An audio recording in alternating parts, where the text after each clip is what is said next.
Það er frábær sigur hjá þínu stúlkum í kvöld. Hvað skóp þetta að þínu mati? Ég held að það hafi verið breytingar sem við gerðum í hálfleik. Það var svona nokkrar áherslubreytingar á báðum endum sem leiddi til þess að ég held að við tappa bara 2 boltum í seinni hálfleik og náðum bara að þjappa liðsvörnina með einhverjum smá áherslubreytingum.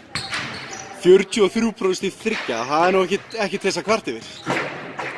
Nei, alls ekki. En ég meina við erum líka með fullt af stelpur sem geta skotið boðfærir á allar óeigingarna. Þannig að við erum bara að hjálpast að búa til þessi skot. Þannig sér þess að þegar í dag skora 32 stig á 16 skotum, það er eitthvað sem enginn gerir einn. Nei.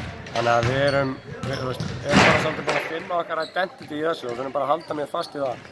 En hún var líka með 12 stóðsendingar náttúrulega. Það er duglega að dreifa boltanum og leyfa öðrum. Enda er hún eina þessi sem er tilbúin að gefa með sér, sko. Og það er algjört forgangsatriði og við erum með fullt af góðum stelpum. Þannig að við ætlum að vera gott lið og þá þurfum við allar að vera tilbúin til þess að sitja í aftursætinu stundum. 9 sigrar í röð núna. Er eitthvað lið sem getur stoppað Val?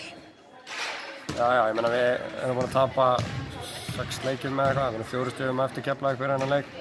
En við höfum tapað þessum að geta kvart deildarmeistaratitilinn fyrir síðustu umferðina. Þannig að við erum með báða fætur kyrfil á jörðinni, við erum ekki búin að gera neitt. Og við vitum að árangur er ekki talinn í sigurleikjahrinum heldur í titlum. Þannig að það er það sem við stefnum að. Takk fyrir þetta, Darri, og gangi ykkur vel. Takk.